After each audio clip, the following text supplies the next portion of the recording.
Главное, что мы успели основное, чтобы она не пошла дальше, сами залезли. Я уже боюсь.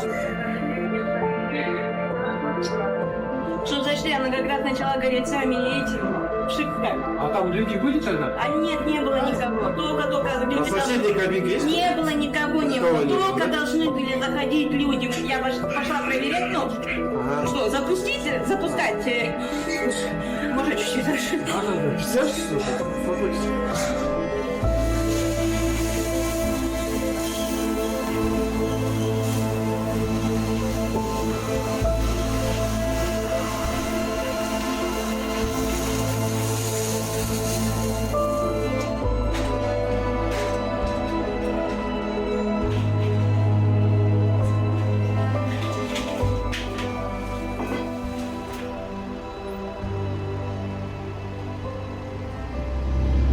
Сегодня, 24 ноября 2023 года, район выезда БЧ-2, по улице Байшишек, 42, произошло возгорание внутри бани, а именно в парилке, получается, горели деревянные конструкции,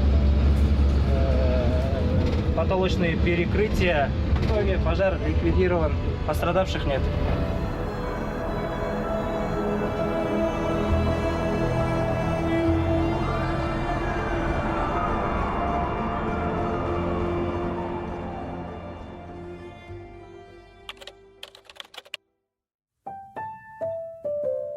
Пожарник – это поджигатель.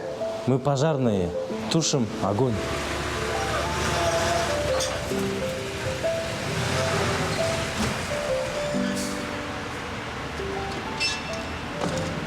Когда жители нашего города не устраивают себе и соседям проблемы, То в пожарной части происходит следующее. боевой расчет заступает во внутренний наряд. Кто-то заступает дневальным по КПП. У нас даже есть свой блогер в «Семерке». Одной қалайсың?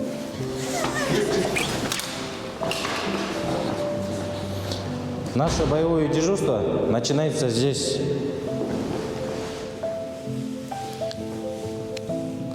И здесь оно заканчивается. Вольно, садись. Вообще у нас в коллективе нету слова, понятия «коллега». Мы все братья, потому что мы всегда приезжаем первыми, мы всегда вместе. Если горит какое-либо здание, мы всегда заходим вместе и всегда выходим оттуда тоже вместе. Никогда друг друга не бросаем. Я командир отделения СПЧ-1 города Семей. Мирамгалиев Асан Канатло, старший сержант гражданской защиты. В органах противопожарной службы с 2019 года. Работаю в противопожарной службе 2016 года. За этот период произошло много очень выездов, пожаров, на которых мы выезжали. Когда я только устроился на работу, в коллектив, в который меня распределили, ну, имеется в виду смену, очень хорошо, дружелюбно ко мне отнесся.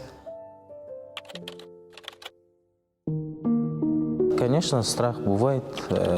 Если у человека нет страха, значит, он является шизофреником. Страх есть у всех. До момента входа на пожар бывает там страх, мандраж. А после этого уже все, как сказать, страх все уходит. Все мы работаем по своим направлениям. Каждый пожарный знает, что надо делать, кто где, как надо работать. А при входе горящего здания мы всегда идем вместе. Я как командир отделения произвожу разведку вместе с начальником караула. А в этот момент пожарные производят боевое развертывание.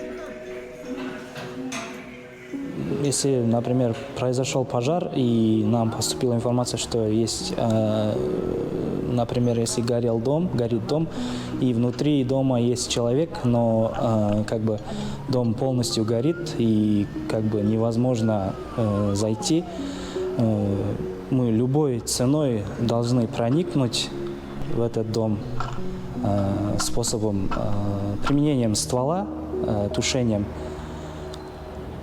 И любым случаем должны вывести человека. Когда вот, например, у нас горел по Шмидта 8А, квартира горела на 8 этаже. Вот мы едем туда, по дороге едем на выезд. Мы видим, как горит сам дом, как горит, мы видим. На окне стояла женщина, вот так, держа через окно ребенка. Она хотела ребенка выбросить. Ну, инстинкт самосохранения, чтобы не сгорел ребенок, лучше его бросить вниз, может он жив останется. И когда мы это увидели, у нас был страх, чтобы лучше бы она не выкинула. И быстро среагировали, спасли и ребенка, и женщину.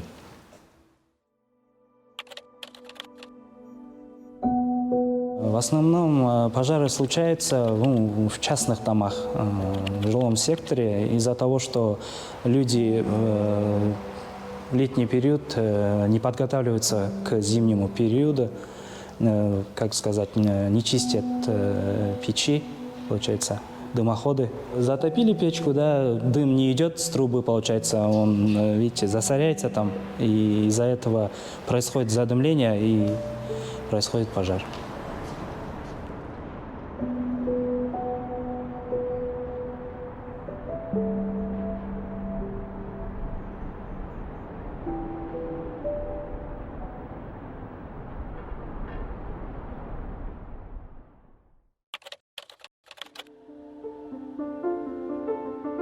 У пожарных есть примета, когда заступил на смену, нельзя чистить обувь, берцы, там, обувь. Может случиться пожар. Еще есть примета, когда во время отбоя не говорят не желают спокойной ночи, потому что ночь может быть оказаться неспокойным. И когда есть еще, когда после смены выходишь, после смены желаешь друг другу сухих рукавов, чтобы рукава были сухими. Рукав – это не вот это. Рукав – вот это вот рукав, не шланг. Шланг у вас в огороде.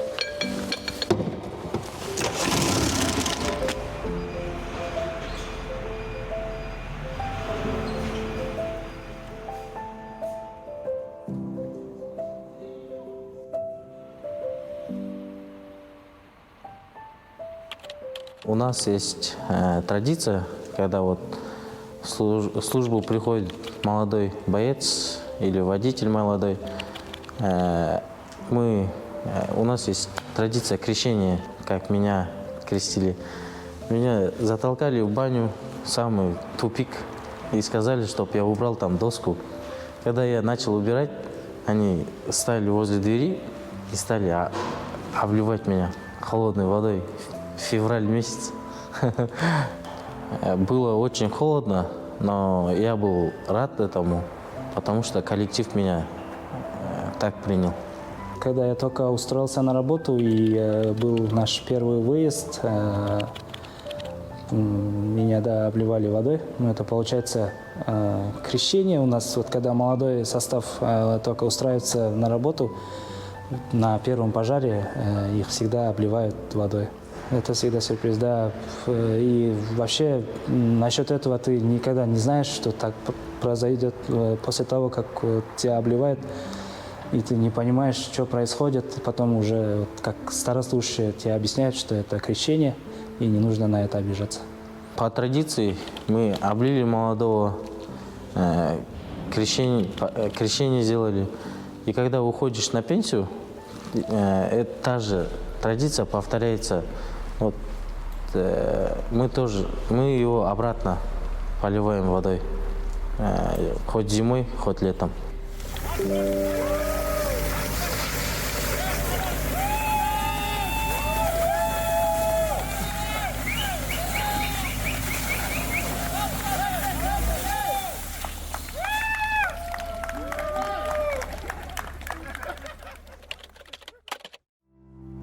В детстве я вообще мечтал стать учителем. Серьезно, хотел стать учителем. Это была моя мечта. После армии вообще у меня тут брат работает, тоже старший брат. И мне бы как бы хотелось тоже пойти по его стопам, как говорится. Да. У нас вообще в семье нету пожарных. Мы с братом как бы первые в роду стали пожарными. Так как я хотел стать пожарным, отучился 4 года на пожарного. Была детская мечта стать пожарным. Вот, я думаю, сбылась эта мечта. А родители никак не были против, чтобы я стал пожарным. Они, наоборот, как сказать, посодействовали, чтобы я им стал.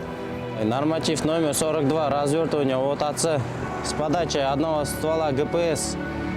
С соблюдением технику безопасности. Нормативу приступить.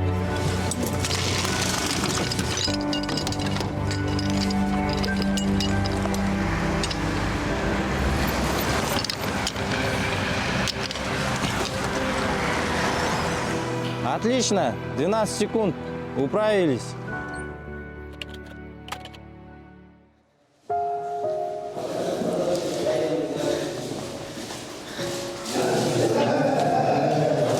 Ақырын ішіндер, ақырын ішіндер. Ас болсын.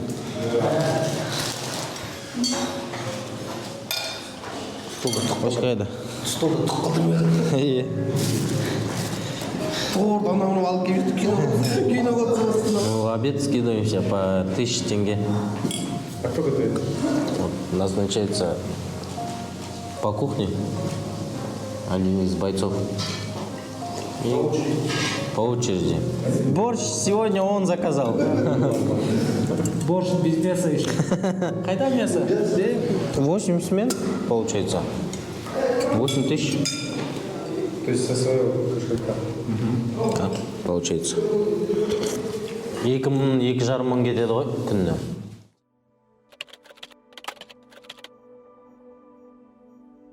Хотелось бы, когда пожарные приходят на работу, были бы здоровыми, физически сильными, потому что у нас большинство встречается на пожаре разбор конструкций.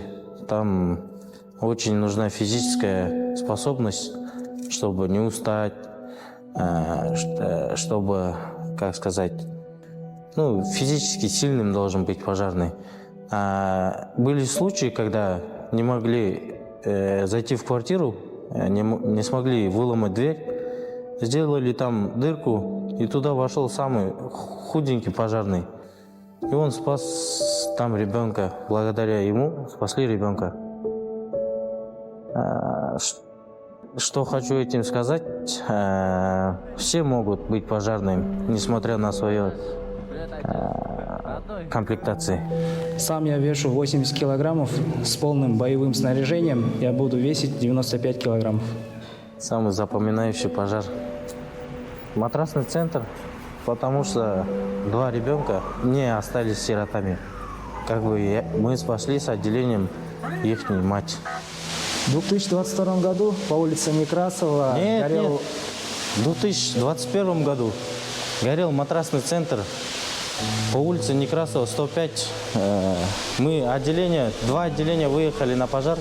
Информацию передали, что в подвале находится женщина, которая работает в данном матрасном центре. Подвалға түскен кезде қатты түтін болды.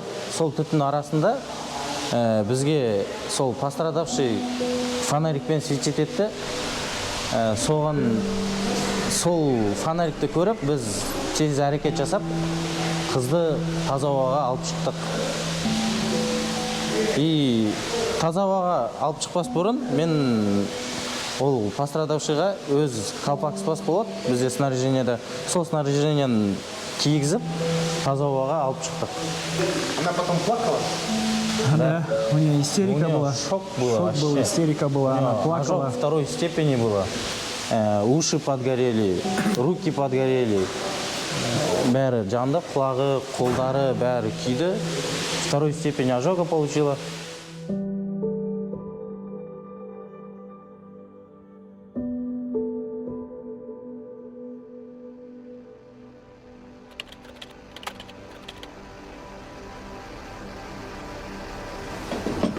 Вот так, ствол. Ну, в форме как пистолет, получается. Вот самую... вообще и в 5 принципах мы его применяем, ствол, на любой пожар. Потому что без ствола, если, например, горит здание и невозможно туда подойти, обязательно применяем этот ствол для тушения. Если, например, горит машина, мы применяем пену. Пенообразователь, получается. А в основном всегда работаем вот со стволом. С момента, как нам дается тревога, мы должны за минуту одеться, получается, одеть боевую одежду и выехать с части. Там только минута дается. А вот поступает вызов, получается, диспетчера обрабатывают этот вызов, и им тоже дается только минута, 1 минута. Они это быстро отрабатывают и дают нам тревогу по громкому. Мы выходим, получается, спускаемся в гараж, одеваем боевую одежду и за минуту должны тоже выехать отсюда. Наши пенсионеры уходят на пенсию. И частные пожарные нанимаются, частные пожарные части нанимаются пожарными. Я думаю, самая благородная работа – спасать людей, помогать людям.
Если мои дети хотят по стопам отца пойти, то я дам свое согласие. Ақ батамды берем дейді ғой, солай ақ батамды беріп, өзім үйретіп, бәрін көрсетем. Қарсы емеспін.